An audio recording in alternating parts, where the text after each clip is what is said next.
Hey there on a Wednesday, Jim and Amadeus in the house. Amadeus, I wanted to ask you something, and we talked to Bill Britt in the pregame show here.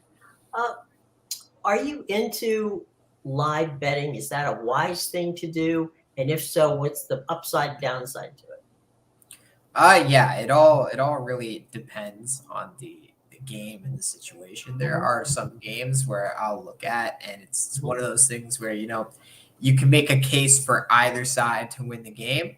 So Hmm. you wait and see how the game turns out. For soccer, for example, like I like to wait 30 minutes. It's Hmm. it's tough to watch the first 10 or 20 minutes and get a feel because so many times I've seen a team come out strong for the first 10, 15 minutes Hmm. and then it completely flips the rest of the Right. half. So I give it till about like a half hour in. And, obviously you're hoping nobody scores in that half hour sometimes, or else you'll miss the line. But yeah, it's one of those things where I think 30 minutes when it comes to soccer is a good amount of time where you could get a feel for how the game is going. Hmm. And yes, yeah, absolutely. Sometimes I like to do that. Another way with basketball, sometimes you just watch the games. Now, obviously, it's tough to do it in the playoffs, but in Hmm. the regular season, basketball is a great sport because you see teams play no defense and blow 20-point leads on a Right. nightly basis. So yeah, during the regular season, you look for a team that was favored to win the game, and they get a bad start, a bad quarter, they're down by like 20 at halftime, something like that, and you bet that team to come back, even if you just take the spread and not the money line. That a lot of the times those teams come back and win the game in the second half. So basketball is a great sport to do it. Hockey, hockey is Tough. hockey's hockey because a lot of the time you'll get the same line, right? Like if a team, so you get a pick 'em, let's say, right? Both teams are minus 110, and then a team takes a 2-0 lead, and the other team storms back 2-2. And they're Sure. both just minus 110 again because the books have no idea. Like at this, like any team could have won the game, and so far, it looks like any team could win the game. So Right. And then you end up getting some overtime. In playoffs, you probably get more overtime than you do during the regular season. yeah, and then baseball, it's tougher because you gotta like if you're gonna bet on a team to Hmm. come back in baseball if they're down like by 4 or 5 runs, you really got to know who's pitching out of the bullpen. Like there's a Right. few guys where I have seen, once they come out, I'm like, oh, I'm gonna go bet the other team. This guy's about to give up 3 runs, but like, you really got to pay attention. So I would say soccer and basketball are probably the two best sports to live bet in. It's funny. There was a broadcaster who I will not name because I don't want to get him in trouble. But he used to say that whenever he was in the booth watching the game, and the team would be ahead, the home team would be ahead. We'll say that's that he was a home team broadcaster, and he would say every time that the manager would go out and bring a specific relief pitcher in, he would put down a bet. Basically saying, well, I mean, could be, yeah, this guy's locked down, or it could be, oh God, here we go. Yeah, last year that was Yimi Garcia for the Blue Jays for Right. me, and Corey Knebel for the Phillies there. But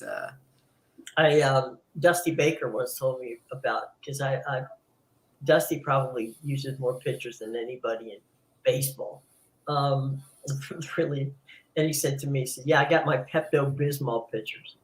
And it's just basically that, when I put them in, because I just go back and start drinking Pepto Bismol, praying to God that we get out of the end.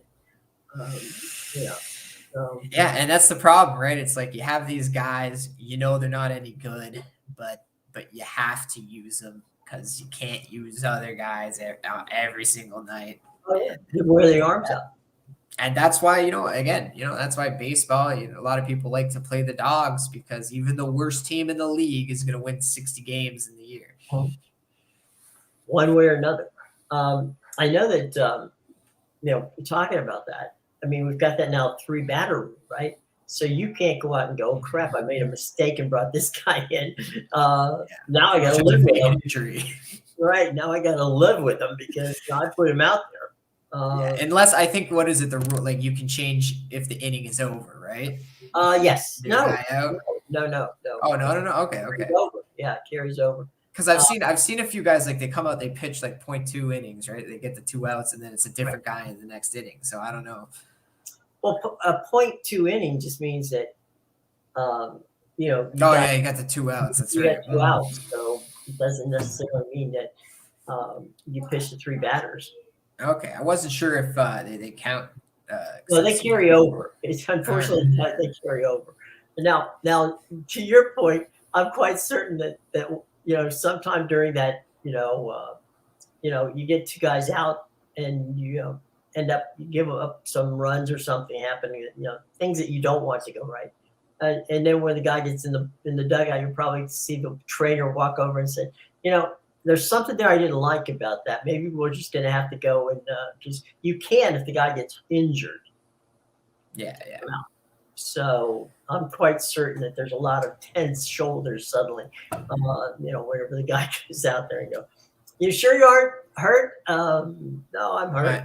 My favorite is when you take like the starter out with 1 out left in the inning because you don't like what you've seen, and then you throw somebody out there who then his 3 batters, he loads the bases after being 2 outs, nobody on. All of a sudden, you're in this loaded bases situation. It's like, what the hell just happened? It's funny. Back in the day, Jim Palmer tells some great stories, and one of them, this is not a secret. Anybody who ever read or watched any old footage of Palmer pitching and Earl Weaver managing was a joke because Palmer would be looking into the dugout and, you'd see Earl on this top step. And as he thought Earl was going to come out, he'd just nod his head like, no, don't come out because I'm not coming out.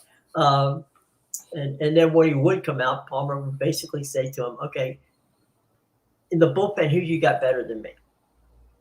If you show me someone out there that's going to get somebody out better than me, then I'll go. Now, there were days when Palmer knew that he didn't have it, so he would go, but not often. It was the old school guys that it's like, no, you're not taking me on this ball game. Hey, the pitcher knows. The pitcher knows how they're pitching. They know if they're doing bad, it's like, get me out of here. Yeah. But if they're on and then you try to take them out, absolutely they're gonna put up a fight because it's like, hey, I know I'm pitching the game of my life here. Leave me in. Right. What are you doing? I remember was it Corey Kluger last year was saying about because the manager felt too that's right. The manager gave me too much credit. So in other words, he basically was saying, look, things are happening here. You can come get me if you want, because I don't want to be here and continue to mess up. So you're watching your ERA go, way into the stratosphere, and that's the way it goes. Hey, interesting stat. In the proverbial, people have too much, disposable income, and that is that the Lakers and Warriors series set an NBA record for ticket prices. Just a ticket, and we're talking about anywhere in that monstrous building out there, or the 2 monstrous buildings. It's going to cost you $735. Really? Yep. Even for like nosebleeds? Oh, that's the nosebleed price. Wow. How do people even go to the game? We already said the Crypto Dome will be full in Los Angeles. Yeah, because that'll just be all stars. Yeah, and then you got San Francisco up at the Chase Center. So look, there's P.T. Barnum's line. There's a sucker born every minute. Continues to sports, proves that on a daily basis. But it's pretty wild. It's $735 a ticket. So if you're looking for something, by the way, that almost is on par with Britney Spears' concert tour, but she plays for 3 hours, and these guys, maybe not. Again, take the Britney Spears concert. With those ticket prices, it's funny because you can say what you want about the Warriors losing at home yesterday, right? But they'll win a road game in this series because this is a series going 7 games, and especially if you're charging people $700 a ticket, this is a series that's going 7 games. The NBA wants to milk it as hard as they can. Yeah, and if you're, both these teams have won on the road, so it's not like they don't. Yeah, these are 2 teams that aren't intimidated by the atmosphere. So, fine. It's another playoff game. Just happens to be in Los Angeles, or it just happens to be in San Francisco. Yeah, it's not much for travel for either team, right? Right. And now we're playing for you're there. Yeah. And especially the Warriors were so bad on the road this year, but obviously, they're the defending champions. They have that championship pedigree, and they're just a team that they'll, as you said, they'll get up for the moment. It's not a stage that's too big for them. They've been here before, so right. Yeah, this is a 7-game series for sure. It's the NBA's Super Bowl, basically. Right. Basically, the other thing too is you've got the Lakers and Warriors played in that building, year after year after year. So it's not like you're coming into a place that you haven't been before. And frankly, NBA crowds are nowhere near like college crowds. So is it a home field advantage?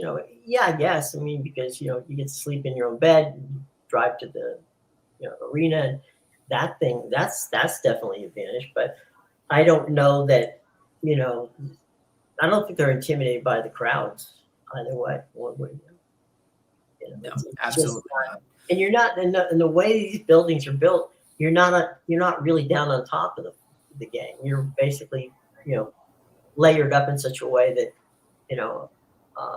you can yell obscenities at me all day long. I wouldn't hear them. Yeah. Where in college it's much more intimate, and you can get some people who will drive you nuts. But it's a good series. It's going to be off, and I agree with you. 7 games, and we'll see how it plays out. But man, it's going to be fun. Oh yeah, for sure. And then the Knicks, that's another one. So we'll see how that plays out. Yeah, that was an interesting one. They struggled to beat the Heat without Butler. Right.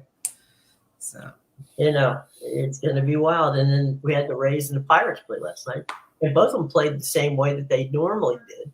The Rays came out on top, but it's a good series if you want to watch solid people playing baseball fundamentally right, because both those teams are fundamentally well done.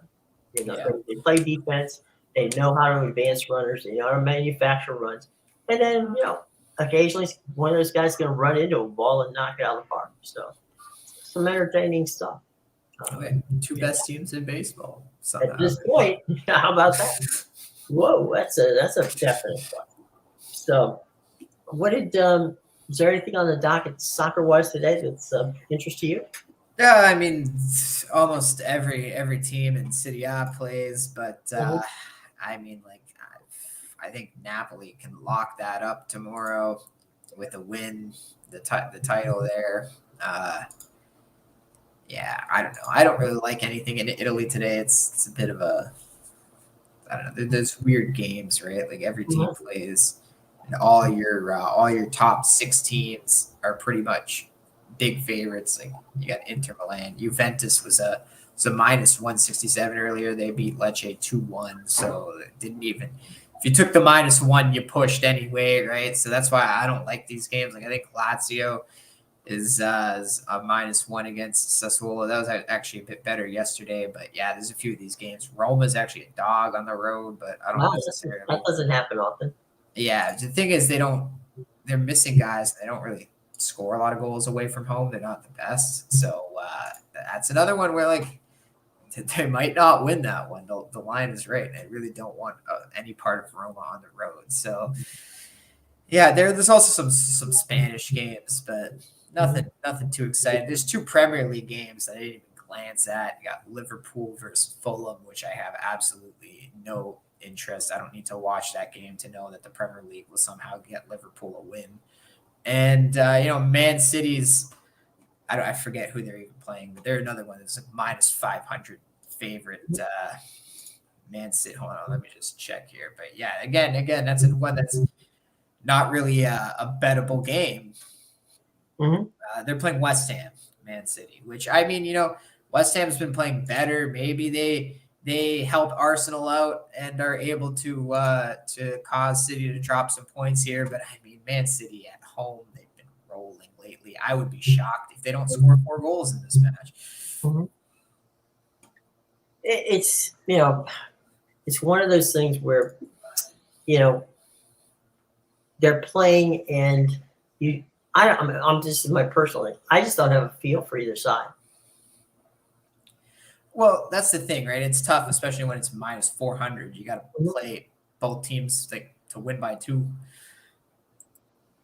and you really don't know. Like, obviously, the urgency is there for Liverpool, but their defense sucks, and they suck as a team in general. They can't win without help. So if they win the game, it's probably going to be by 1 goal. So I don't know how you take them by 2. I mean, again, they could win the game 6-1 at home, but it all depends. This Liverpool team, I really hate betting on them, especially at home, because I know they'll always win those matches. And Man City, right? Like obviously they control the title race now. They can go out there and smash West Ham 6-0, 6-1, but West Ham, that might be the one to watch just because West Ham's been playing better lately. But yeah, like it all depends. Man City has been rolling lately, but we've seen them, come out and play lazy, win a game 1-0, even draw. So that actually might be the match to watch today. But again, I don't know how you bet it. You can't take West Ham plus 1.5 with the way that City's been. You can't take them even plus 2 with the way that City's been playing. But at the same time, you don't really want to trust City minus 2 here because they could get out to an early lead and then just coast the rest of the way. And well, I mean, that's the wild part, right? It's like you just said, the most important. It's the 30 minutes that's the most important to get a feel for the game. But Manchester City can play really good the first 30 minutes and then really bad for a stretch. But if you've got the talent to overcome it, which they seem to do, you can afford to be stupid for 20 minutes, as long as you cover up those mistakes. And that's the thing, right? Like, maybe the best bet for the City game might be to take them in the first half. I'd have to see what the line is on that, because again, it still might be like -1 in the first half. But it might be one of these spots where City comes out in the first half, tries to score 3-4 goals, and then maybe they piss it away a bit in the second half, like they've been known to do. It wouldn't be the first time, right? Yeah, when they start coasting, right? But even then, if you give up 2 goals and still win 4-2 because you scored 4 in the first half, it doesn't matter. You can take guys off and rest and play, some more of your bench depth. So here, yeah, City's -1 in the first half. So you could actually probably take a -1. They'll probably be leading by halftime. So maybe City -1 in the first half. Again, like that's one where you're either going to push or they're going to be up by 2 or more goals. Or if you actually lose because City's for some reason tied with West Ham and or maybe even losing for some reason, right? It's one where if you watch the first half and see how it went, it might be a good game to live bet, because if it's still tied or City's down, but they're dominating the possession, they're out shooting West Ham, they're going to get their chances in the second half because they want that title. They're still going for the title. They can't really afford to drop points. They can't just coast. They can coast when they get a lead. But if you find them tied or behind at halftime, then yeah, I would play them to have a big second half, depending on how the game went out. If West Ham looks like they're the better team in the first half, I don't know what to tell you about that. Maybe an off night for City, but I think City -1 in the first half is probably the way to go. And then if that really loses, obviously see how that first half went and then bet accordingly in the second half. By the way, the Tigers are beating the Mets by a score of 4-2. The money line it's 115 for the Mets plus 115, minus 150 for the Tigers. Who's pitching in that one? Scherzer? No, Scherzer's on the Oh, Scherzer's that's right. He's suspended suspended. Yeah, for rosin. right. How could I forget? What do you think of that situation? Do you think he was using something else, or because I haven't seen anything? You know, you suspended the guy, but you haven't told me Yeah. what the substance yet. All you said was it's extra sticky. Yeah, I mean, he got. You know, I'm a huge Max Scherzer fan, but Max got whacked a couple of times. He continues to contend that the ball is too slick. That there needs to be some ability to put some tackiness on it. Now, where he got in trouble, and if you've ever taken a rosin bag, okay, rosin tends to, if you've got sweat on your hands, rosin tends to kind of gum it up and stick it. Okay. And so you might say, well, he just had rosin on his hands, you know. Well, whatever he might have had on his hand prior to that, and in his case, you know, he may take and go like this, and you would think he's wiping his hand to make his hand dry. Well, he might have a substance there that is wet or slick or something, so that when he puts the rosin on, that the ball becomes tacky. Yeah. So, you know, it's perfectly legal to use as much rosin as you want. Yeah, because he was claiming it was just sweat and rosin, and by Right. what you're describing, he could have been trying to get sweat from his jersey to Right. make it more sticky. I'm just curious. You're the Scherzer guy. I want to know: do you think he's the kind of guy to use a foreign substance, or do you think the MLB is just screwing him right now because he was completely using rosin legally? He was just using a lot of it. I think that Max is the kind of guy who is normally, I don't think he uses anything but the fact that he can pitch. Okay. That being said, if he's getting late in the innings and he feels that there's something not right, would I put it past him to just take his hand like that and have some sort of substance? And when I say substance, I'm talking about, you know, some sort of hell, it could be olive oil. I mean, whatever you want, right? It's just something to get your hands more oily than wet. Because sweat's not going to be oily, okay? Sweat's just going to be wet. But when you mix it with the rosin, you can get tacky. And he's only looking for 2 or 3 fingers to get tacky. Yeah, he doesn't want the ball to stay in his hand otherwise. So, you know, look, the way, with so many different ways to do this, I'm stunned that not every pitcher in the league gets dinged for something, because they all have some sort of quirk that they use. And I'm not saying it's illegal. I'm just saying it's a quirk. And, you know, I don't think Max needs it to be a winner, but I'm not saying that he doesn't. I mean, it's kind of an old school move, right? It's not like he does PEDs or any of that stuff. It's just a matter of I'm taking something that's old school and using it. Because some of those guys used to use what they call the Vitalis ball, where they go to their cap and you know, get their hair, you know, run their hand through their hair, and literally the next pitch you saw, you could have got splashed with all the water on the damn thing. So it's whatever they can get that will give them a little edge, but not cheating. Back in the day, there was also, you know, when the ball wasn't thrown out of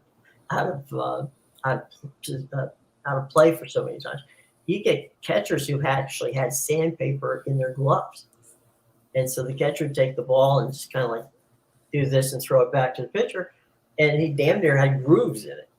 So, you know, it's, you know, I think that that Max is a great pitcher, doesn't need to do it, but I think he does it sometimes. Yeah, I'm not really sure. Personally, I think the MLB is kind of screwing him. I don't agree with the suspension because. Oh, I agree with you. I don't agree with the suspension because he didn't really do anything that broke any rules.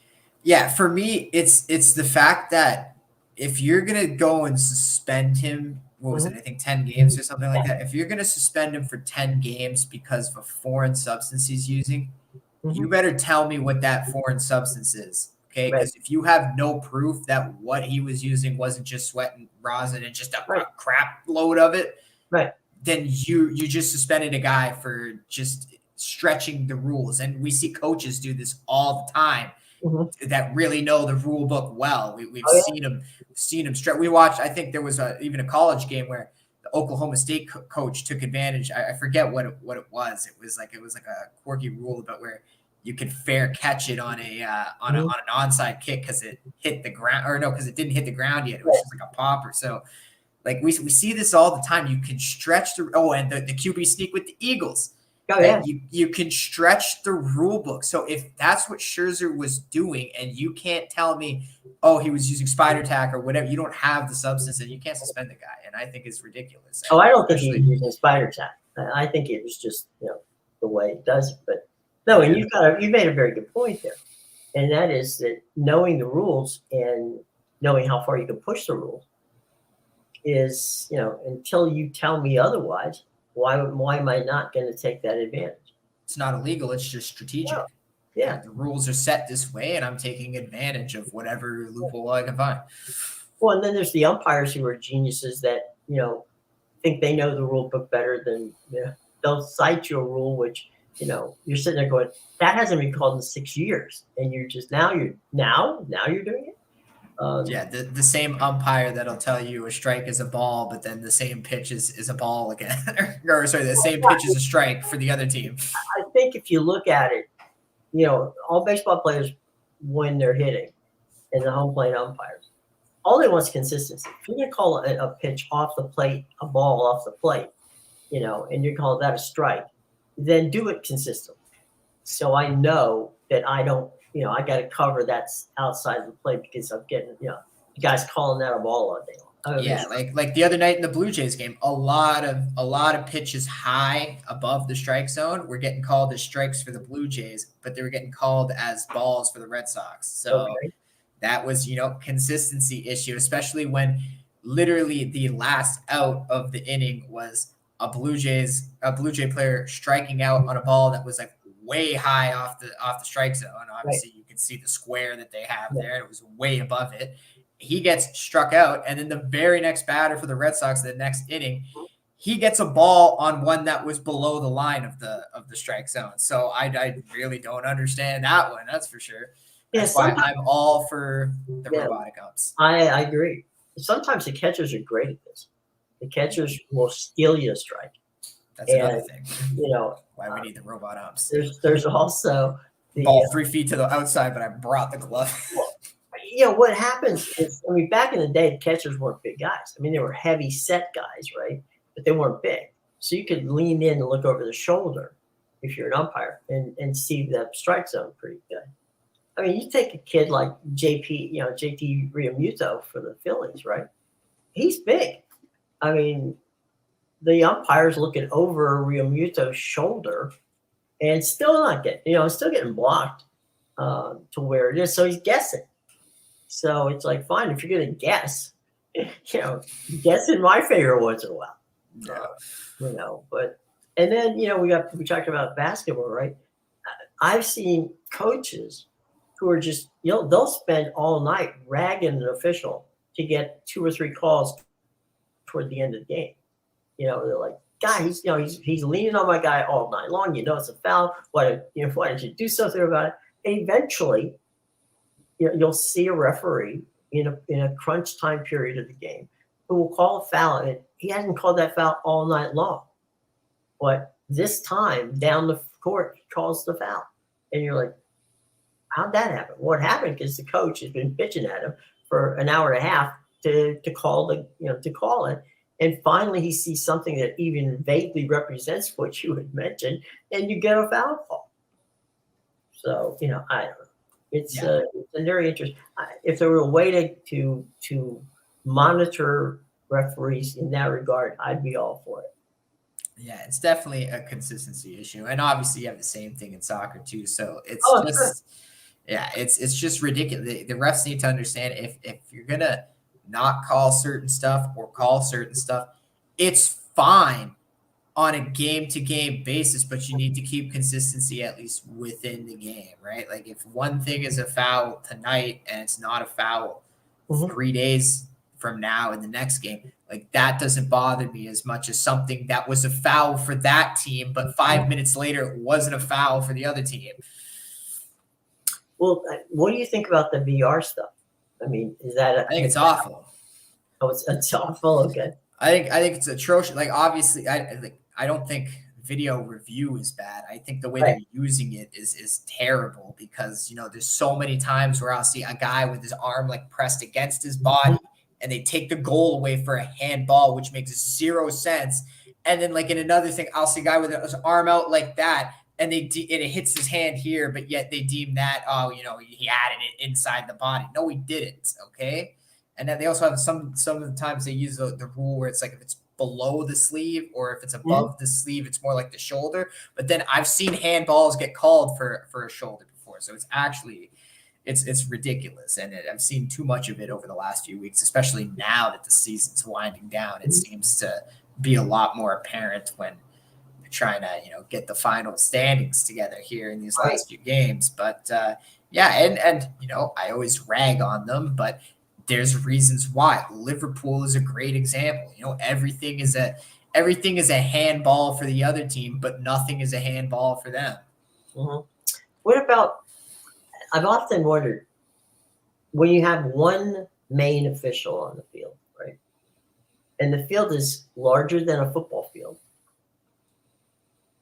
How is it that he or she, whoever's there involved, how is it that they can see something so far in the distance away from them? Yeah, definitely. It's definitely a challenge, right? They gotta run just as much as these players, and I mean, they do have the lines people. They the ones with the flags, obviously, they are there to watch for stuff too. They can call fouls as well. Like a lot of the time when someone's coming down the line to the byline. And you'll see like a player get tripped and the ref's obviously jogging over, but it's actually the linesman that calls the foul with the flag. Okay. He was right there and he saw the guy, obviously get his foot in like the handball like you were just talking about. Yeah, and it has been getting better now because so obviously the linesman helps out the referee, so you do get someone on each side of the field. But now it has been a little bit better with the VAR because they do have the thing in their ear. And it's constantly, and now they also have the thing on the wristwatch. Like I've seen a few games before, you would have to wait till they stop to see if the ball went in. But now there's there's a chip in the ball and it vibrates on the wrist, so the ref can just stop the game. It's a goal. I've seen that. So yeah, the VAR definitely helps with that because sometimes the refs will listen and they'll get some input from the guy that sees the whole field. But at the same time, it's also being used incorrectly because there are times where maybe a ref doesn't call something because he wasn't sure he saw it. Right. And that he's expecting, well, if it was a foul that I missed, VAR will stop the game. But VAR is not supposed to be used like that the way that they've implemented it. They're not supposed to overrule the referee unless it's really blatant. So for cases like that, a lot of the times, it is a foul. And the ref's like, I'm not 100% sure. I didn't really see it. So he doesn't call it. And VAR doesn't stop the game because they look at it and they say, well, it's kind of borderline. And since the ref didn't call it, we're not going to overturn it. Right. It's kind of like how in hockey, they have that rule. If you can't see if the puck crossed the line and you're trying to review the goal, it's whatever the call was on the ice. And there's obviously a few other sports do that as well. But it's whatever the call was. We can't overturn inconclusive evidence, things like that. We see it in football all the time too, with some of their reviews. So that's the thing, right? But it definitely needs to be addressed and fixed. I know Sean hates the way it's being used too, and it's just something like they're getting everything wrong. The offsides, the penalties and handballs, and straight up just the fouls. Like it's being used incorrectly, and it's one of those situations where everybody can see what's happening. Why do we even have the video review if we're not going to use it? like in some other sports, right? There's things like, oh, well, we know it's wrong. We know we screwed up as the refs, but we can't fix it because it's not reviewable. Well, then what the hell is the point of having the review if you can't go and fix a blatant mistake that you know is wrong and everybody in the stadium and in the world knows it's wrong, but you can't fix it because the actual rules of the game says no. There used to be an umpire back in the day by the name of Terry Wendelstadt. And Wendelstadt was, when he was behind the plate, players liked it because if there'd be times when there'd be a pitch and there wasn't a call of a ball or a strike, and they'd look at Wendelstadt. This is way before any sort of review could have taken place, and you don't review a striking ball anyway. But he would say that he got dirt in his eye and said, "I'm sorry, I couldn't see the pitch. I didn't see where the ball ended, so it's a no pitch." Now, if the pitcher thinks he's throwing a strike, and the batter thinks he's throwing a ball, then they're going to be pissed at Harry. But his theory was, I'm not going to call something I didn't see. And so, it's hard to argue that he's trying to be fair to both the pitcher and the batter. It's also hard for the batter and pitcher to think this is the way it is. But far more umpires are going to call that one way or the other, even if they didn't see it. Yeah, definitely. And like I like how he's trying to stay honest, but I don't know. I don't know how I feel about that, right? Because now you're making guys stay up at the plate longer than they have to be, and you're making the pitcher throw more pitches than he has to throw. Right. And especially if, let's say, 3 of them were all like 3 strikes in a row and you just didn't see it or whatever. Like now you're screwing somebody over that. I mean, I've spoken to major league umpires about who are first base, the first base guys. And I'd say, okay, what do you look for, the ball or the foot, or how do you decide? Because you're not always in a position to see the guy catch the ball, right? And he goes, I listen for the ball to hit the mitt. And I said, that's great, but what if you don't hear it? Is he out? Is he safe? What is it? So most of the MLB umpires look first at the foot, so they see if the foot is on the bat, and then they'll watch the glove. Well, what if I accidentally, at the last minute, move my foot to catch the ball? Is my foot on the base? What are you looking at? You can't look at 2 things at once. Yeah. It's not you either have to see it in frame or, hope you get it right. Yeah, and really, they should have, because like baseball is really a sport where there doesn't have to be so many borderline calls. Maybe on some of the base, stealing and running and stuff like that. But like when you're at the plate, it's a very definitive square they throw up for you on the TV. Like obviously, it's just a rough estimate of what the strike zone is, but it's pretty good. And realistically, what the MLB can have is they can have some guy in like the command center, like these other places have, the replay center. Right. You can have somebody there watching the game, and you just have the ump with a ear thing, and he's the one call. That was a strike. That was in the zone. That was out of the zone, and you'd get a lot more accurate game. And you just tell the guy, strike, and then he calls it. So lets everybody on the field know it's a strike. Mm-hmm. And that way you don't have to get rid of the umpires, because I know that's the thing they're bothered about the robot umps coming in. But maybe if you weren't so inconsistent at your job, we wouldn't have to bring robot umpires in. Right, the AI boys. Yeah, I mean, I often wonder, okay, why would you put something like a sensor in the base so the moment that the guy's foot hit the bag, it would make a noise? Look at soccer now. They got a chip in the ball to know when it crossed the line. Like they got smart with it now. Well, and you just brought up a point about, with the smartwatch, when the guy hits the bag, it could, you buzz on the watch. So there's a number of ways it could be fixed if they chose to want to fix it. But yeah, I think we're in that era of sports where like technology is starting to come in. Mm-hmm. And it's definitely going to ramp up over the next 10 years. I think by the next 10 years, you're going to see a lot more computerized reffing in these games, because it's getting out of hand. Like I said, if it was me, I would get rid of the refs in every single sport. Just let the computers call the game, because we saw it in the U.S. Open. What happened when they tried to argue with the umpire about the ball being out? The umpire was just like, "You can argue with me all you want, but like it was the computer that drew the lines, and you're out." It's their points, all right. You can argue with the computer until you're blue in the face, but it's not going to change anything because the computer is probably more accurate. Yeah, and you've got that in tennis. It is the beauty of that. It shows where the ball angle is. They show the whole thing, so you do get the perspective of what it is. And I think tennis now has accepted that. They were reluctant at first, but I haven't heard anybody getting really upset about it. Because if you're upset about it, then you're just trying to cheat.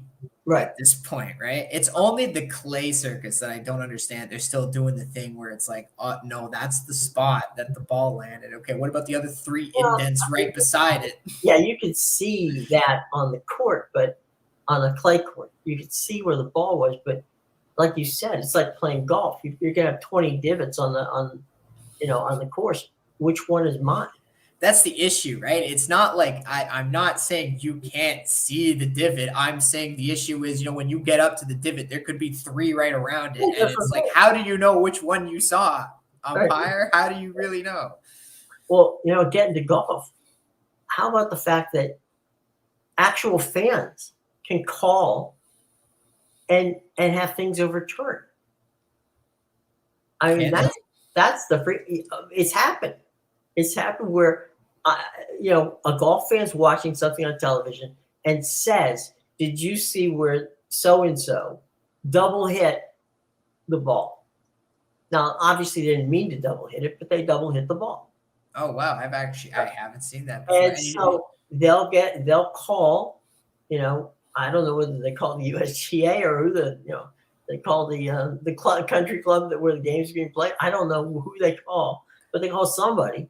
And then they go back and they replay it, and then they look at it, and they'll penalize whoever did it. And it was called in by somebody watching it on television. Yeah, that's crazy. That's definitely crazy. But see, like that's the thing about golf, right? Like when I'm golfing myself, personally, my eyes aren't great. I can't always see where my ball went, and sometimes it's not even in the forest. Like it's literally just in the rough. And I didn't happen to see where it lands because I lose it in the sky with my eyes. Well, I always make the argument, right? Like when I'll be like, my ball, I'm pretty sure it landed, like it should be right here. Like I don't know where it is. And sometimes I don't take a stroke, and my buddy will be like, oh, you got to take a stroke with that. My argument is always, if this was the PGA, I would never lose my ball because there's 20 million cameras watching it. And yeah, I would be able to find it at that point. I would never have to take a stroke unless I literally went in the water or in the trees and it was unplayable. But that's the thing. A lot of the time, I'm just losing my ball in the rough because I don't see exactly where it landed. Well, look at it. I mean, when the guy puts out on the 18th, right?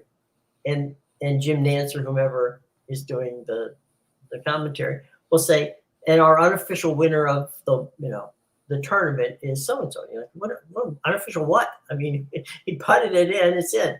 And that is where you have to go to the scorer's tent and add up your score. And if you make a mistake on that adding up of the score, you can be penalized and you can lose. And the famous one was the year that Roberto Di Vincenzo counted improperly on the final, his final 18 holes of the Masters, and lost the Masters because he signed in essence, what was an inaccurate scorecard. Got to check the boards. Come on. Yeah. Now you can just do Google search, right? Just like search your name, Tiger Woods. Oh, I was +2 today. Okay. Right. Right. Add it up. Okay. Everything matches. Here's my scorecard. Have a nice day. You definitely want to know where you are in that regard. But yeah, I mean, when you have fans calling up who watch on television and catching you in it, that's not necessary. I mean, understand the quote unquote, it's a gentleman's game, but and you don't want to cheat. Nobody, because you're only cheating yourself, as they say. But it happens. Man, I wish I could call up half these leagues. Hey, you missed like 30 calls here. Here they are. Let me. Yeah, that's a penalty. That's a email you. foul. Like, I'll text it to you. here's the list. Uh, Get the letters ready. yeah. Yeah, we made a mistake. Here, Oops. send them out. Oops. Yeah. I saw a thing today on the Women's World Cup, and it looks like they're having a battle for the networks in Europe. The networks in Europe don't want to pay the amount of money that the federation is charging for the World Cup, and so I'm sure they'll get it figured out. But right now, the World Cup, the Women's World Cup, which draws great ratings, in Europe may not air. Now, as I say, I'm certain somehow, some way they'll come to some sort of an agreement. But for now, the women's game is not going to be seen in Europe. Yeah, it's not going to be seen over here either because the games are from midnight to 5 a.m. and that's So honestly different. that's my biggest issue. That's my biggest issue with the Women's World Cup. They could have really capitalized on the Men's World Cup being late in December, and those people who want that action back, right? You could have promoted it so much better for this summer for the women, but you put it in a country that like half the world can't watch the games now. And there's a lot of population over here trying to grow the game. Obviously, the Americans have one of the best women's team on the planet, and they can't even watch and support their team because you decided we're going to have it in Australia. So we're going to watch the games at midnight. Yeah, I mean, no shade against Australia, but it's a great country, but it's awkward, right? Because it's all by itself in the middle of the ocean, and it's a weird time zone for us anyway, right? And that's all I'm trying to say is like the Americans, one of the best teams on the planet, you don't even get to watch. Your country doesn't get to watch really. The audience, let's put it this way: the audience that's paying for it, paying the freight for the league, for the tournament, are those countries where it's most excitable. I'm sure Canada's had some great, women's soccer teams as well. We do have a really good one. Yeah. So you've got that. You got the United States. You got Mexico. Then you've got all the European teams, and to deny them access to it is silly. I think, in all honesty, there's going to be a lot of people who are going to say they're going to get up in the morning and they're not going to want to read anything, and they're just going to they'll play the game hard. And so like that's the other thing though, like never mind the Americans. Mm-hmm. They have because you guys have the second best women's team in the world, I believe it's number 2 in the rankings. So who's the number 1? Brazil, who's in the same time zone as us. Right. So already your 2 biggest draws, your 2 best teams in the world that are probably going to end up in the finals of this World Cup. You had it in a time zone that's not comfortable with that whole continent now, like from north to south. It's a bad time for our continent. And you can't go the route that China did when China hosted the Olympics in Beijing. And that was, they put their, because it's a 12-time difference. So what they did is they put all of their major sports that they thought that the U.S. and Europe and, again, the countries that were paying the freight for it, they had the swimming and diving championships at 10 o'clock in the morning. Okay, because that would be, 10 o'clock their morning. I'm sorry. Yeah, 10 o'clock their morning would be in prime time for us. So, they worked around it by bifurcating the day in such a way that it fit for us. Now, they didn't do that for all sports, but they did it for the ones that most, the marquee sports. Everybody else played on the regular schedule, and then you would have to, as I say, either delay watch it or watch it live when you get up in your wee hours of the morning. But that's how they got around it. So And even Qatar did something yeah, very they played some similar nice stuff in there. with a lot of the Asian and Middle Eastern countries. They had them playing in the 5 a.m. 8 a.m. window, and then they saved our continent, the Americas and South America. Yeah, so the Americas and even some of the European teams for later, 11 or 2, because that would be afternoon for us, but nighttime, I guess, for more in Europe. So it worked well, but yeah, it's not really a time in Australia. And honestly, it just bugs me because I would watch the Women's World Cup, but I'm not going to be able to watch it live here. I just checked real quick. It's 2:51 p.m. here on the East Coast, the United States, and it's 4:57 a.m. I'm sorry, 4:51 a.m. tomorrow in Melbourne, Australia. So it's a 14-hour time difference. So if they had like a noon game, it would be maybe like a good time for us at night. Well, if you look at it when they play the Australian Open, right, you'll get some interesting action from like 9 p.m. through like midnight, and you'll get to watch that because they're playing the games. It's not that bad, but it's where it kind of, if you're willing to 14 hours, all right. So if we started a game at if we had them start the games in the early afternoon or even late morning, you would be able to still get a pretty decent time slot. But 14 hours is tough. Yeah, definitely. That's kind of a bit of a lag in that regard. So we'll see how it works out. Like I said, I'm pretty sure that they'll, we're able to put people on the moon.